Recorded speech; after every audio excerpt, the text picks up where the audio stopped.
Seat बंटवारे पर BJP में बगावत अब खुलकर सामने आ गई है। बीजेपी के एक फैसले पर वरिष्ठ नेता सुषमा स्वराज के एक ट्वीट ने बड़ा बवाल खड़ा कर दिया है। सवाल उठा है कि क्या बीजेपी में सुषमा स्वराज की कोई नहीं सुनता।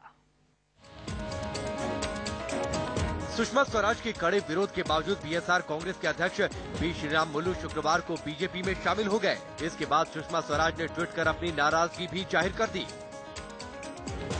मैं स्पष्ट कर देना चाहती हूं कि बी श्रीराम मुलू को मेरे कड़े विरोध के बावजूद पार्टी में वापस लिया गया। सुषमा स्वराज ने पिछले हफ्ते ही इसका सार्वजनिक विरोध किया था और पार्टी अध्यक्ष राजनाथ सिंह को चिट्ठी भी लिखी थी।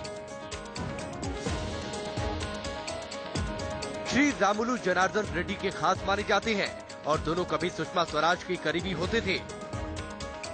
श्री रामुलू सुषमा को मां कहकर बुलाते थे, लेकिन जनार्दन रेड्डी के अवैध उत्खनन घोटाले में फंसने के बाद सुषमा ने दोनों से अपने संबंध खत्म कर लिए थे। दरअसल 2011 में बीजेपी को छोड़ अलग पार्टी बना चुके श्री रामुलू का कर्नाटक के वाल्मीकि समुदाय पर अच्छा खासा प्रभाव है, लेकिन एक बार फिर बीजेपी को उम्मीद है कि उनके इस प्रभाव का फायदा बेल्लारी, गडक, कोप्पल और चित्रदुर्ग जिलों में होगा। आपको बता दें कि पिछले साल विधानसभा चुनाव में बीएसआर कांग्रेस ने यहाँ से 4 सीटें जीती थी। ऐसा माना जा रहा है कि बीजेपी श्रीराम मुलू को बेल्लारी लोकसभा सीट से टिकट दे सकती है। उधर बीजेपी में दोबारा शामिल होने के बाद श्रीराम मुलू ने कहा कि वो मोदी को प्रधानमंत्री बनाने के उद्देश्य से पार्टी के सभी नेताओं की रजामंदी से शामिल हुए हैं।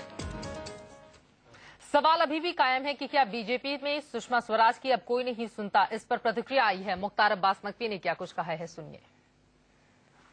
देखिए, उन्होंने इस तरह का ट्वीट किया या नहीं किया मैंने देखा नहीं, पहली चीज। दूसरी चीज, ये पार्टी एकजुट है और पार्टी जो है वो, हम जब चुनाव के मैदान में है, कांग्रेस के कुशासन के खिलाफ क्रांति चल रही है, करप्शन के खिलाफ क्रांति चल रही है, तो उसमें इस सुशासन के महासंग्राम में बड़ी संख्या में लोग भागीदार, हिस्सेदार बन रहे हैं।